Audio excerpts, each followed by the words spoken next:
Hello guys, welcome back to e learning portal of Abhiyantra. So आज हम start कर रहे हैं मैकेनिक्स के अंदर ही। आज हम पढ़ने वाले थे लामीज थ्योरम, ठीक है, और उसके ऊपर क्वेश्चंस करने वाले थे। तो शुरू करते हैं फिर हम लामीज थ्योरम। सबसे पहले हम इसकी डेफिनेशन देख लेते हैं। तो लामीज थ्योरम की डेफिनेशन ये कहती है कि if there are three coplanar forces acting at a point in equilibrium then each force is proportional to the sine of the angle between the other two. Meaning, जब हमारे जो forces हैं, मतलब तीनों कोप्लेनर फोर्सेस हैं कुछ इस तरीके से कि ये P एक फोर्स है, ये Q एक फोर्स है, ये R एक फोर्स है, तो इसका जो फॉर्मूला बनता है वो P अपॉन, मतलब P जो फोर्स अप्लाई हो रहा है upon sine of the opposite, यानी जो अपोजिट आपके जो फोर्सेस हैं जैसे R और Q, उनके बीच में जो एंगल बन रहा है अल्फा, तो P upon sine of alpha. ऐसे ही जो सेकेंड फोर्स आपका Q है, तो Q अपॉन इसको छोड़ के जो दो अदर हैं P और R, उनके बीच का एंगल बीटा, तो यानी Q upon sine of beta. ठीक है, इसी तरीके से R फोर्स और उसके अपोजिटली जो एंगल बन रहा है वो गामा बन रहा है P और Q के फोर्स के बीच में, तो R upon sine of gamma. तो ये आपका एक फॉर्मूला होता है, आप लोग इससे फेमिलियर होगे। तो इसको हमें अब करना है, इसके बेसिस पे हमें क्वेश्चंस करना है जो कि इंपॉर्टेंट है। ठीक है, क्वेश्चंस इंपॉर्टेंट है तो क्वेश्चन करना स्टार्ट करते हैं। तो पहला क्वेश्चन है, an electric light fixture weighing 50 Newton hangs from a point C by two strings AC and BC. The string AC is inclined at 60 degree to the horizontal and BC at 45 degree to the horizontal as shown in the figure. तो ये आपके पास figure है, यहाँ पर भी शायद इस कुछ तरीके से होगा। ठीक है, तो हमें क्या फाइंड करना है? हमें फाइंड करना है, हमें फाइंड क्या करना है? इसमें कुछ चीज़ मिसिंग है जो कि नहीं लिखी है मैंने। Using Lami's theorems, using Lami's theorem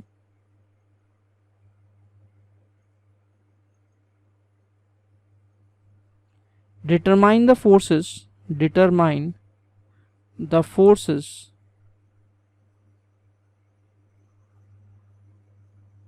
in the strings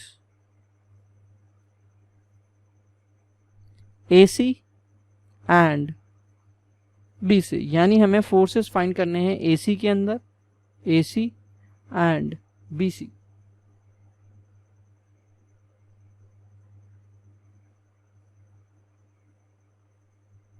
ठीक है, तो सबसे पहले तो हमें इसका फ्री बॉडी डायग्राम बनाना पड़ेगा। तो फ्री बॉडी डायग्राम कुछ इस तरीके से बनेगा। इस C पॉइंट से हम ले लेते हैं। पहले मैं एक कोऑर्डिनेट सिस्टम बना लेता हूँ कुछ इस तरीके से। तो C पॉइंट से देख रहा हूँ अगर मैं, तो एक फोर्स मेरे पास नीचे जा रहा है जो कितने न्यूटन का है? This is 15 Newton. तो यहाँ पे कुछ इस तरीके से एक 15 न्यूटन का फोर्स बन जाएगा। ठीक है, अब क्या होगा यहाँ पर, जैसे कि आप देख रहे हो उस फिगर के अंदर, यहाँ बनेगा BC, यानी मैं ये कह सकता हूँ इसको टेंशन इन BC, TBC, जिसका जो एंगल है, अब ये जो एंगल है आप ध्यान से देखो, ये आपका यहाँ पे 60 डिग्री बन रहा है। ठीक है, अभी इसको हमने रहने दिया। ठीक है, ये 60 डिग्री बन रहा है। ठीक है, ये देखिएगा कहाँ से 60 डिग्री बन रहा है, ये यहाँ से अगर मैं इसको ज्वाइन कर दूं कुछ इस तरीके से, मतलब एक तरीके से मैं यहाँ पर आपका इसको एक्सटेंड कर देता हूँ, तो ये 60 डिग्री बन रहा है, राइट? इस तरीके से इसको है। अब ये 90 डिग्री है, तो ये आपका 30 डिग्री हो जाएगा, एंड दिस इज 30 डिग्री, तो ये 60 डिग्री हो जाएगा। ठीक है, इस तरीके से मैं इस एंगल को 60 डिग्री कह सकता हूँ। ठीक है, इसी तरीके से मेरे पास दूसरा फोर्स ये जनरेट हुआ, इसको भी मैं इस तरीके से एक्सटेंड कर सकता हूँ, राइट? तो ये पूरा 90 डिग्री होता है, तो ये 45 डिग्री हो गया। अब ये 45 है, ये 90 है, तो ये भी 45 है। अगर ये 45 है तो ये भी 45 होगा, इस तरीके से। तो ये जो मेरे पास दूसरा बना, ये T आपका टी बी सी हो जाएगा, नहीं टी बी सी तो इधर वाला है, टी ए बी है ये वाला टी ए सी है, ठीक है, this is T A C, this is T B C. अब आपके पास ये एंगल भी आ चुका है 45 डिग्री। अब आपको उनके बीच के एंगल्स निकालने हैं, यानी ये कुछ इस तरीके से बन गया यहाँ पर,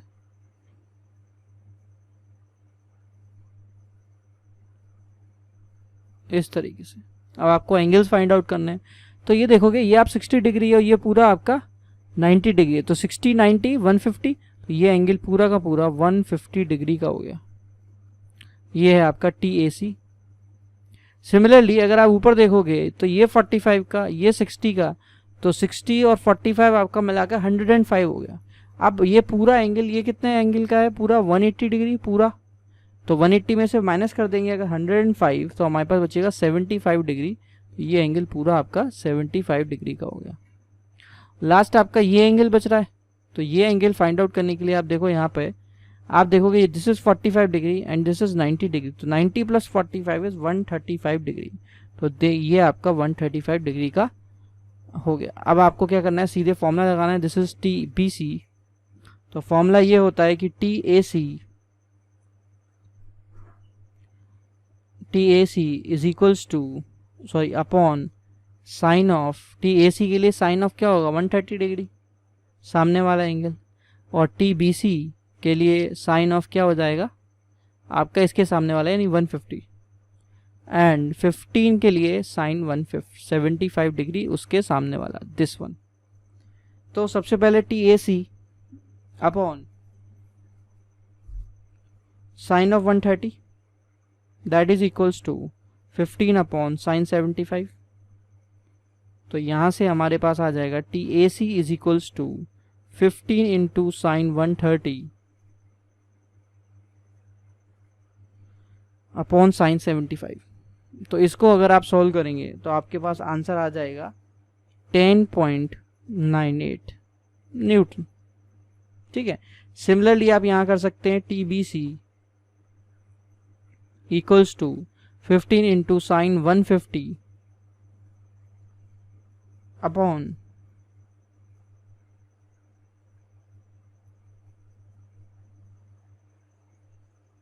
साइन 75, ठीक है। तो इसका आंसर आ जाएगा आपके पास 7.76 न्यूटन। सो ये आपके दोनों आंसर्स हो गए, ठीक है। आई होप आपको समझ में आया होगा। तो इसी के बेसिस पे चलते हैं, हम एक और क्वेश्चन देखते हैं तो और क्लियर हो जाएगा आपको लामीज थ्योरम। तो अब क्वेश्चन है आपके पास, a string A B C D attach to fixed points A and D has two equal weights of 1000 newton attach to it at B and C. The weights rest with portion A B and C D inclined at an angle as shown in the figure. Figure में हमें ऐसे show किया गया, ये कोई system है। अब आपको निकालना क्या है ये देख लेते हैं। Find the tension in the portion A B B C and C D, यानी ए बी, तो अगर मैं बात करूं ये आपका टी ए बी,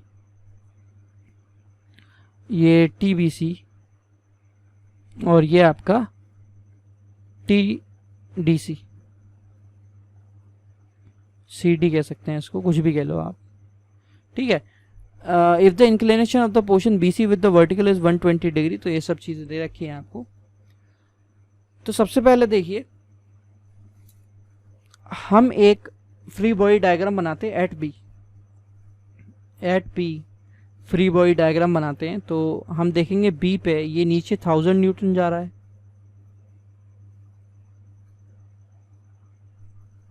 ठीक है। और अगर हम देखेंगे टी ए बी, अब टी ए बी अगर इसको मैं एक्सटेंड करता हूँ कुछ ऐसे, तो ये 90 डिग्री है, तो ये ऑटोमेटिकली 60 डिग्री हो जाएगा, ठीक है।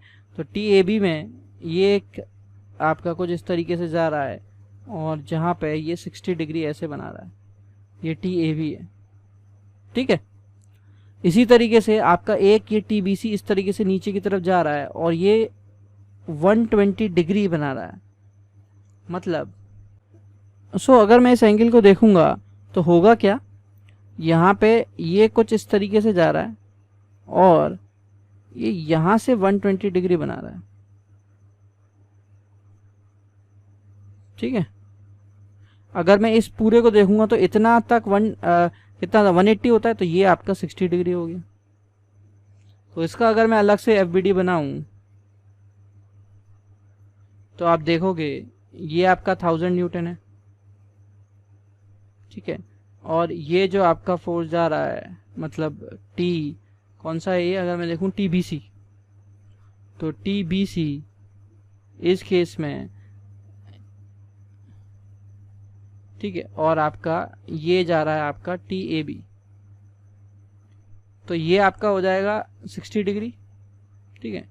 इन दोनों के एंगल की बीच की बात करूंगा तो इतना आपका 120 डिग्री हो गया, और ये हो गया 30, तो 150 डिग्री हो गया ये, ठीक है। और अगर इस एंगल की बात करता हूं तो ये एंगल आपका 60 और 90 150 डिग्री हो गया।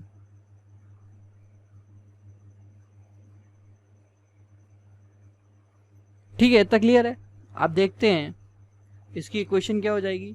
तो TAB अपॉन साइन, तो इसके सामने वाला एंगल यानी ये वाला 60 डिग्री हो गया, equals to TBC upon sine of 150 degree, इन दोनों फोर्सेस के बीच का एंगल।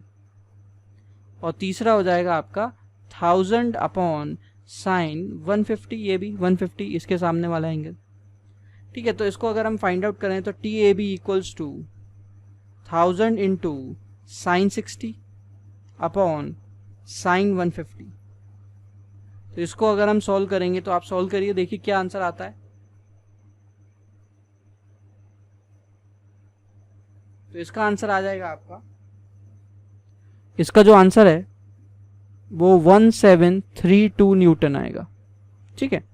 इसी तरीके से TBC देखते हैं, तो ये हो जाएगा आपका 1000 इंटू साइन 150 अपॉन साइन 150, तो ये आपका कैंसिल आउट हो जाएगा, तो बचेगा क्या 1000 न्यूटन, ठीक है। बट अभी ये आधा क्वेश्चन हुआ है, आपको हाफ क्वेश्चन और करना है। यानी अभी तक सिर्फ यहीं ये टेंशन निकला है और ये टेंशन निकला है, ये टेंशन बाकी है। तो अब एट C पर मैं FBD बनाता हूं, एट C। तो C पे जब मैं FBD बनाऊंगा तो पहले तो ये 1000 न्यूटन, ठीक है। तो ये आपका 1000 न्यूटन। अब क्या हो जाएगा, नेक्स्ट आपका आप देखोगे कि ये जो इधर आ रहा है एक्चुअल में ये दो मतलब टेंशन बना रहा है, तो ये कुछ इस तरीके से ऊपर जाएगा इस केस के लिए C पॉइंट से आप देखोगे एक्सटेंशन अगर होगा, मतलब उसको खींचने की कोशिश की जाएगी क्योंकि दोनों तरफ से वो जॉइंट है, तो यहाँ वो टेंशन दिखाएगा अपना। तो ये केस हो गया TBC का, जिसकी वैल्यू आपके पास ऑलरेडी आ चुकी है। अभी एंगल क्या बनाएगा वो हम देखते हैं। फिर यहाँ पे आएगा TCD, ये आ गया आपका TCD। अब आप देखोगे एंगल की बात करते हैं अगर हम, तो यहाँ 60 डिग्री है, तो इसको अगर आपने एक्सटेंड किया ये 90 डिग्री बनाएगा, तो दिस इज 30 डिग्री, ठीक है। तो दिस इज 30 डिग्री।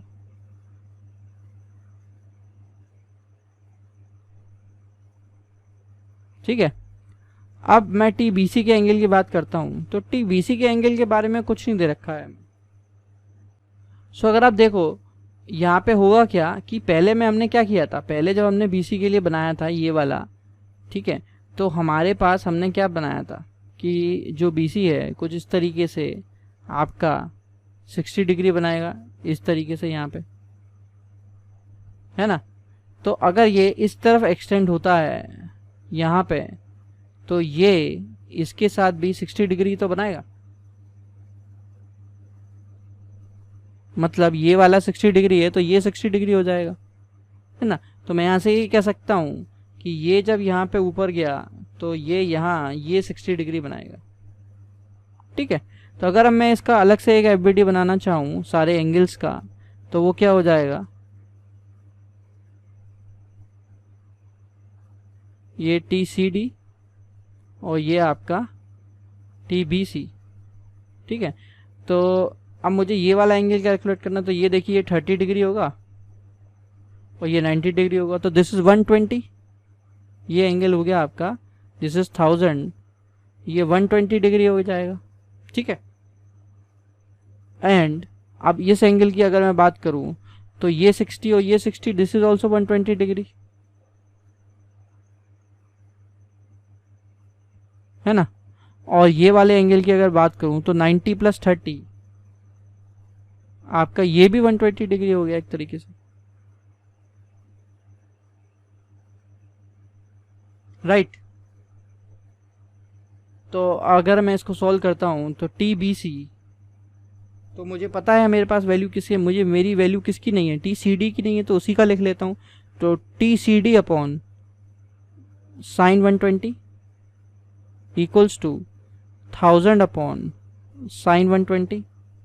तो यहाँ TCD की सीधे सीधे वैल्यू आ जाएगी 1000 newton. This is your final answer, ठीक है। ये भी आंसर है, this is also answer, and this is also answer, ठीक है। सो अब हमारे पास क्वेश्चन है, a smooth circular cylinder of radius 1.5 metre is lying in a triangular groove, one side of which makes 15 degree angle and the other 40 degree angle with the horizontal, ठीक है। Find the reaction at the surface of contact if there is no friction and the cylinder weighs 100 Newton। सबसे पहले तो आपको इसका एक diagram बनाना पड़ेगा, मैंने आपके लिए ऑलरेडी बना रखा है, मैं उसको दिखाता हूँ आपको। इससे पहले खुद सोचिए कि इसका डायग्राम कैसे बनेगा, ठीक है। तो डायग्राम कुछ इस तरीके का है कि यहाँ पर मैंने एक सिलेंड्रिकल ग्रूव बनाया है, मतलब कुछ इस तरीके से, सॉरी सिलेंड्रिकल ट्राइंगुलर ग्रूव, ये आपका एक ट्राइंगुलर ग्रूव है, यहाँ सरफेस है ये, ठीक है, रिजिड सरफेस। अब है क्या, आप देखोगे कि ये एक सर्कुलर सिलेंडर यहाँ पे रखा हुआ है जिसका रेडियस 1.5 मीटर है, lying in a triangular groove, one side which makes in 15 degree angle. तो ये इस तरीके से मैंने देख रखा है कि ये 15 डिग्री एंगल बना रहा है यहाँ पर, और एक 40 डिग्री बना रहा है, ठीक है। तो find the reaction at the surface of contact if there is no friction and the cylinder weights 100 newton. Cylinder का वेट 100 न्यूटन, सॉरी सिलेंडर का वेट हमको यहाँ 100 लिखा है, 100 न्यूटन ही है, ठीक है। यहाँ एक 0 हटा दीजिए, 100 न्यूटन, ठीक है। तो अब देखिए ये 15 डिग्री बना रहा है, तो यहाँ से ये जो रिएक्शन देगा ये आर, ये यहाँ से भी 15 डिग्री बनाएगा, और आर भी जो यहाँ से रिएक्शन देगा वो ये 40 डिग्री बनाएगा। तो इस हिसाब से अगर मैं इसका एक नॉर्मल सा एक फ्री डायग्राम बनाऊँ इस ओ पॉइंट से, तो ये 100 न्यूटन, ठीक है। अब आर बी लग रहा है इस साइड में, यहाँ पे आर बी, तो आप देखोगे आर बी जो आपका इस साइड में लग रहा है, तो ज़रा एक मिनट यहाँ देखिए, अगर आर बी आपका इस साइड में लग रहा है और यहाँ ये 40 डिग्री बना रहा है, तो ये भी 40 डिग्री होगा, है ना, ये भी 40 डिग्री होगा। तो आपका ये 40 डिग्री होने का मतलब क्या हो गया, दिस इज़ 40 डिग्री, ठीक है। और ये भी आपका आर ए हो गया। अब आर ए यहाँ पे 15 डिग्री बना रहा है, इस साइड में ये 15 डिग्री बना रहा है, तो ये 15 डिग्री बनाएगा यहाँ पे, ठीक है। तो ये 15 डिग्री बनाने का मतलब ये 15 डिग्री हो गया। तो ये पूरा मिला के आपका एक तरीके से ये 14 और ये 15। तो जो FBD, अब मैं एक और FBD बना लेता हूँ इसी को अच्छे से दिखाने के लिए। This is 100 Newton, not 1000, 100 Newton. अब ये आ रहे हैं यहाँ पे, अब मैं यहाँ पे कितना मेरा एंगल बच रहा है वो देख लेता हूँ। तो ये मतलब ये पूरा एंगल मुझे कैलकुलेट करना है। तो अब देखोगे ये 40 है, अगर मैं यहाँ पे एक हॉरिजॉन्टल लाइन बनाऊँ तो ये कितना हो जाएगा आपका 50। तो ये हो जाएगा पूरा 90 + 50, दिस इज 140 डिग्री एंगल, ठीक है। उसी तरीके से आपका ये R, this is R B, right, sorry ये आपका है आर बी, रेट, ये आ रहे हैं।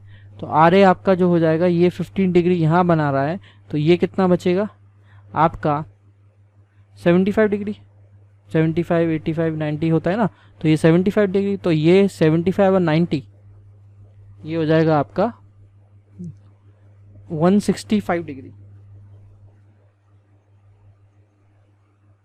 राइट, दिस इज 165 डिग्री, ठीक है। और अगर मैं ऊपर देखूं तो 40 + 15 this is 65 degree, sorry 55 degree. तो इस तरीके से हो जाएगा ना। अब आप फॉर्मूला लगा सकते हो अपना। क्या फॉर्मूला होता है? R A upon sine, R A के लिए ये वाला एंगल यानी sine 140 equals to R B upon, R B के लिए ये वाला एंगल यानी साइन 165 और इक्वल्स टू 100 अपॉन 100 के लिए आपका ये ऊपर वाला एंगल साइन 55 डिग्री, ठीक है। अब आप सॉल्व कर दीजिए। R A equals to 100 into sine 140 upon sine 55, इसको सॉल्व करेंगे तो जो आपका आंसर आ जाएगा वो आ जाएगा 78.5 Newton. This is your answer. और फिर आप आर बी भी निकाल सकते हो, तो आर बी इक्वल्स टू हो जाएगा 100 इंटू साइन 165 अपॉन साइन 55। इसको अगर आप सॉल्व कर देंगे तो आपका आंसर आएगा 31.6 newton. This is your answer. So ये आपका क्वेश्चन हो गया कंप्लीट, ठीक है। अब हम देखते हैं नेक्स्ट क्वेश्चन। ये है आपका क्वेश्चन।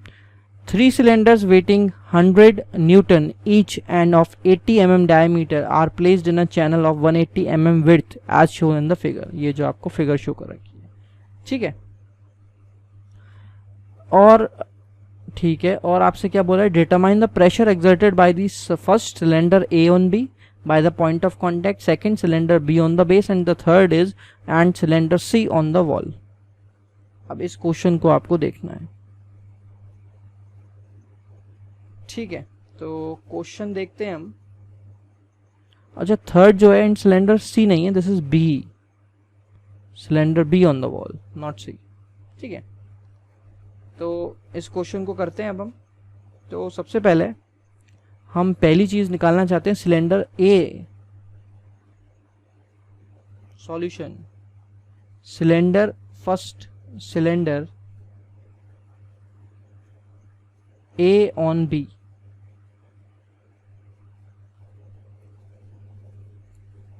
तो सिलेंडर ए ऑन बी अगर हम देखते हैं तो सबसे पहले एक रफ डायग्राम बना लेते हैं। ए कौन कौन से रिएक्शंस देगा, ठीक है। तो रफ डायग्राम के लिए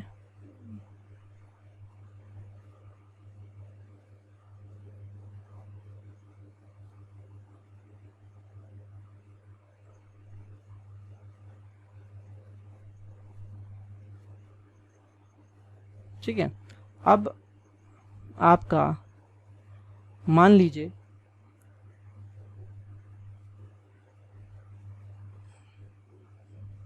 ठीक है, ये कुछ करके है, ये पहला वाला सिलेंडर है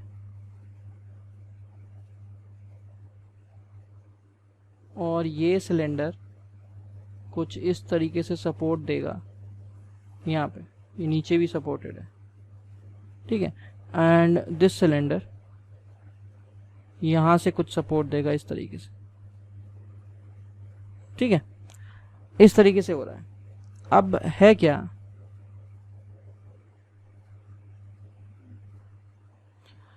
कि अगर आप देखो तो ये पॉइंट ओ मैंने मान लिया, ठीक है। अब इसका वेट कितना है? 100 न्यूटन ऊपर दे रखा है हमें, 100 यस 100 न्यूटन, ठीक है। तो ये आपका हो गया इस तरीके से 100 न्यूटन, ठीक है। अब जो रिएक्शंस लगेंगी, ये जो सर्कल यानी ये सिलेंडर है एक रिएक्शन देगा इस तरफ, तो कुछ इस तरीके से हो जाएगा। ये मान लीजिए P पॉइंट हो गया, ये मान लीजिए S पॉइंट हो गया। ये रिएक्शन कुछ इस तरीके से मिलेगी, दैट इज R1 में इसको डिनोट कर देता हूँ। यहाँ से भी सिमिलर मैनर पे आपको रिएक्शन मिलेगी, इसको मैं बोल देता हूँ R2, ठीक है।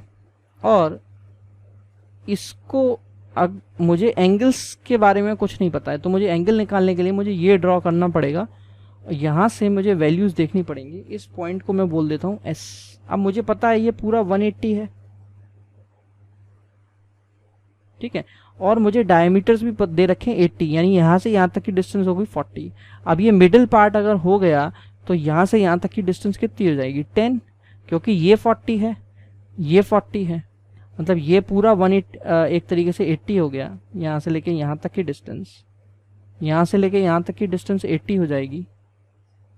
तो ये बचने वाला पार्ट जो है 80 80 दिस इज 160, और बचने वाला बीच वाला पार्ट कितना हो गया 20 का। तो 20 का अगर बीच वाला पार्ट हो गया तो ये 10 हो जाएगा, ठीक है।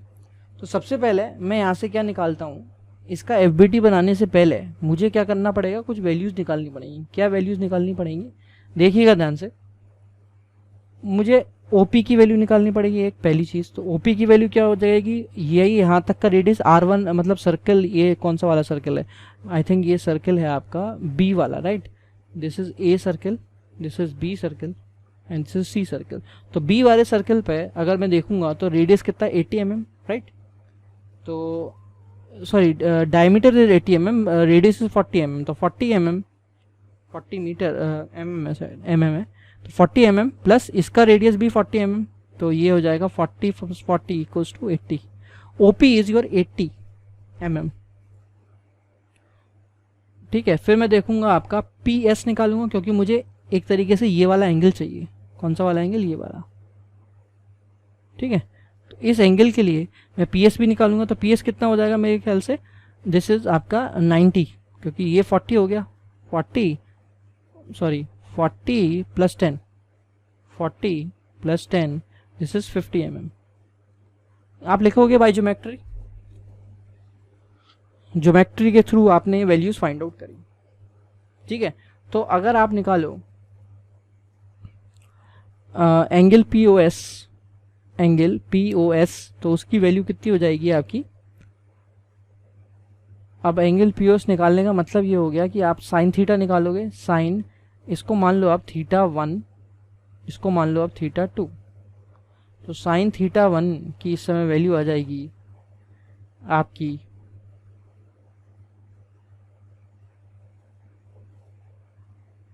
Perpendicular upon hypotenuse. तो परपेंडिकुलर इस केस में PS है, that is 80, sorry PS is 50 upon, फिर आ जाएगा हाइपोटेन्यूस, इस केस के लिए क्या आएगा OP इज आपका 80। तो यहाँ से अगर आप सॉल्व करो तो θ1 की वैल्यू निकल के आ जाएगी 38.7 डिग्री। अब आप कह सकते हो सिमिलरली इन, या फिर आप यहाँ लिख लो सिमिलरली, मतलब आप ये कह सकते हो कि triangle OPS is similar to O, ये आपका S है तो ये Q कह दीजिए, OQS। सो अगर मैं θ2 की बात करूं वो भी आपका हो जाएगा 38.7 डिग्री, ठीक है। अब मैं इसका एक फ्री बॉडी डायग्राम अगर बनाऊं तो ये O से ये आपका हो गया 100 न्यूटन, ठीक है। रिएक्शन 1 इधर लग रही है R2, यस R2 ये लग रही है, और R1 इस साइड में लगेगी। तो यहाँ से अगर आप रिएक्शंस निकालें तो ये जो एंगल होगा 30 कितना है हमारे पास 38.7 का ट्वाइस हो जाएगा, दैट इज 77.4 डिग्री। 38.7 का ट्वाइस करके देखो 77.4 डिग्री आएगा, 0.4 डिग्री। अब हम दूसरा कलर ले लेते हैं, तो ये आ गया आपका 77.4 डिग्री, ठीक है, ये आ गया। और बाकी के एंगल्स की क्या वैल्यू हो जाएगी वो देख लेते हैं हम। अब यहाँ का जो एंगल अगर मैं देखूं तो आप जरा देखो कि समझो बात को कि ये जो आपका एंगल आया है, ठीक है, इतना एंगल आपको पता चल गया 38.7 डिग्री है, यही तो पता चला आपको एक तरीके से थीटा। अगर आप देखोगे ये, इसको आप आगे बढ़ाओगे, आपको क्या पता चलेगा कि ये 38.7 डिग्री है, 38.7 डिग्री, तो इसका अपोजिट ये होता है। इसी तरीके से ये आपको पता चला कि दिस इज 38.7 डिग्री, सॉरी ये नहीं, ये पता चला आपको, ये आपका 38.7 डिग्री है, तो ये भी 38.7 डिग्री होगा। उसी तरीके से तो आपकी वैल्यू आई है 77.4 डिग्री, ठीक है। तो ये 38.7 डिग्री, तो ये भी 38.7 डिग्री। तो आप क्या करोगे, यहाँ 180 में से इसको माइनस कर दोगे, तो आपके पास ये वाला एंगल आ जाएगा 141.3 डिग्री।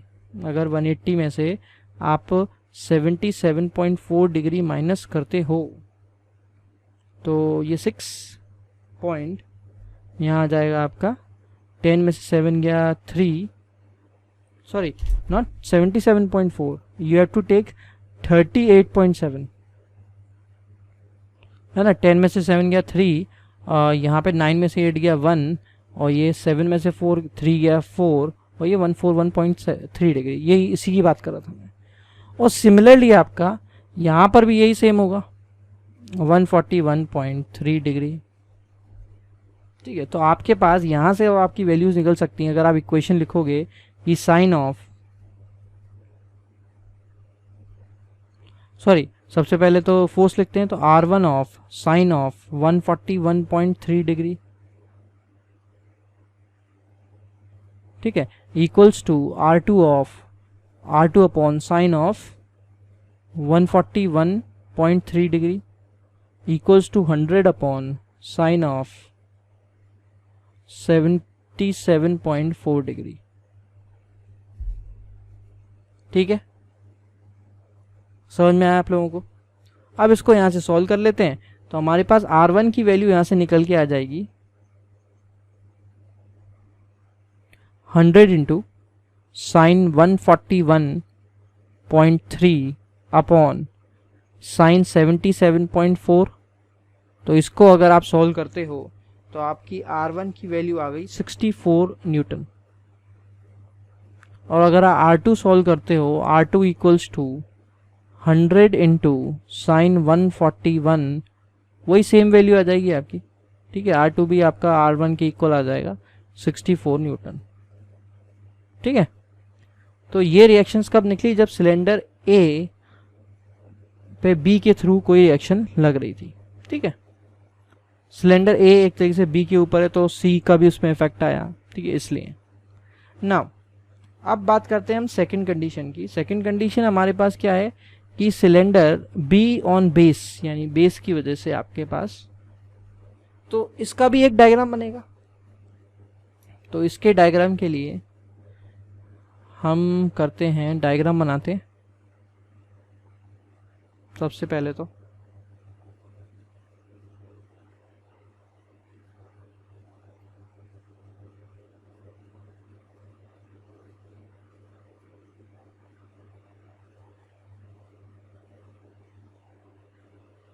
ठीक है, तो इसके लिए हमें बी को मेन रखना पड़ेगा। बी हमारा मेन है,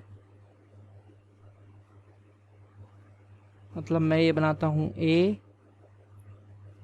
सबसे पहले बी बना देता हूँ मैं, दिस इज बी, ठीक है, एंड दिस इज ए,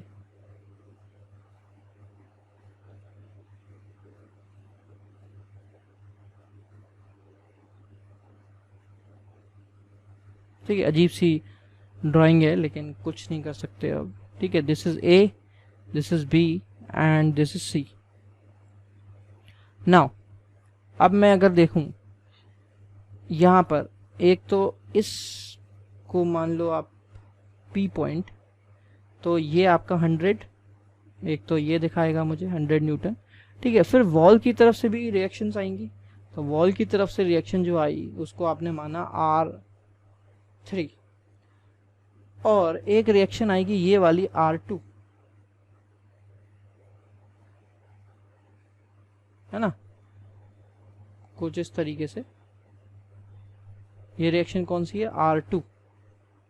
तो इसका अगर मैं एक फ्री बॉडी डायग्राम बनाना चाहूँ, और एक R4 और आएगा जो कि यहाँ बेस के थ्रू आएगा, जिसको मैं अभी निकालना है R4।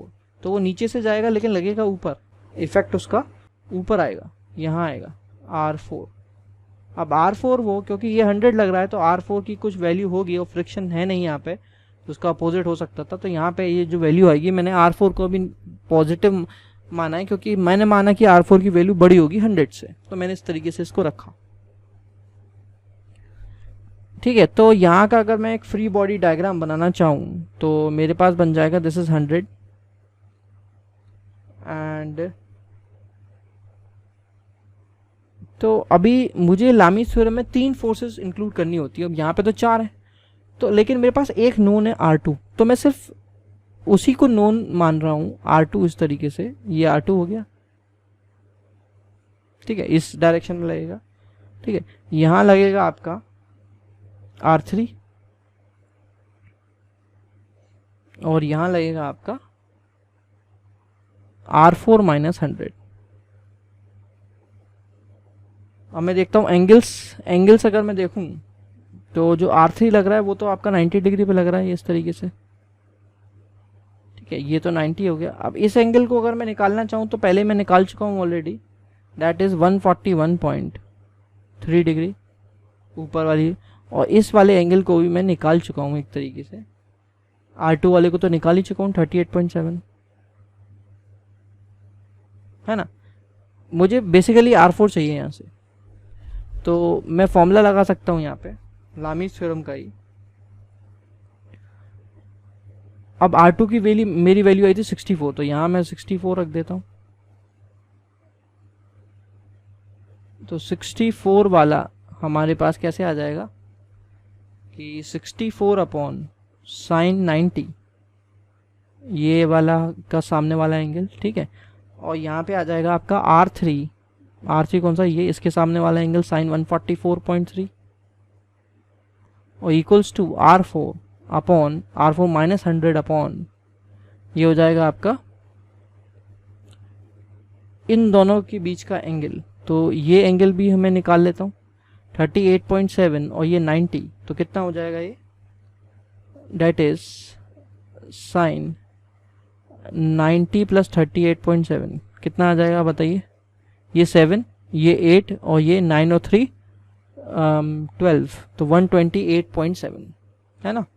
तो ये आ जाएगा 128.7। अब इसको हम सॉल्व कर लेते हैं। तो R4 minus 100 equals to 64 into sine 128.7 upon sine 90, जिसकी वैल्यू 1 होती है। तो जो ऊपर का कैलकुलेट करना है उसके बाद हम क्या करेंगे, R4 इक्वल्स टू आ जाएगा 64 इंटू साइन 128.7 प्लस 100। तो ये वैल्यू आपकी कुछ इस तरीके से आ जाएगी। R4 की वैल्यू आ गई आपकी सॉल्व करने के बाद 50 न्यूटन। ठीक है, क्या आ जाएगी 50 न्यूटन। ठीक है, सॉरी फिर not 50 Newton, it's 150 Newton, 150 Newton. इसको सॉल्व करोगे तो 50 आएगा। ठीक है, इसको सॉल्व करोगे तो 50 आएगा, ये 150 आ जाएगा। अब आपको 150 आ गया तो थर्ड चीज क्या थी, अब आपकी pressure exerted by the cylinder be on wall, है ना। तो वॉल कौन सा प्रेशर एक्सर्ट कर रहा है, ये वाला जो हमने केस सेकंड में भी जिसकी बात करी थी, ये रहा। तो यानी R3 एक तरीके से आपको निकालना है। तो इसी फॉर्मूले से आप R3 निकाल सकते हो, रिलेशन लेके इन दोनों रिलेशन से निकाल दो। R3 इक्वल्स टू क्या हो जाएगा एक तरीके से, R3 equals to 64 into sine 141.3 upon sine 90। तो इसको अगर आप सॉल्व करते हो तो आपका आंसर आ जाएगा 40 Newton. This is your answer, this is answer, this is answer, और एक आंसर यहाँ पर भी है हमारे पास ये।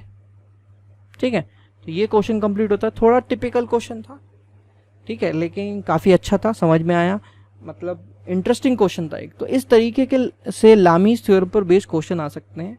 तो आज का जो लेक्चर था वो पूरा लामीज थ्योरम पर बेस्ड था, तो इसको अच्छे से कर लीजिए और कोई क्वेश्चन इसके अटेम्प्ट करिए। डाउट्स आता है तो पूछिए, आपको पता है कहाँ पूछना है, टेलीग्राम चैनल पर, या फिर आप इसके कमेंट सेक्शन, यानी आप वीडियो देख रहे हैं, लेक्चर देख रहे हैं, इसके कमेंट सेक्शन पे कमेंट करो और बताओ, और प्लीज़ लाइक करिए और शेयर करिए वीडियोस को। ठीक है, so thank you very much. मिलते हैं अब नेक्स्ट लेक्चर में।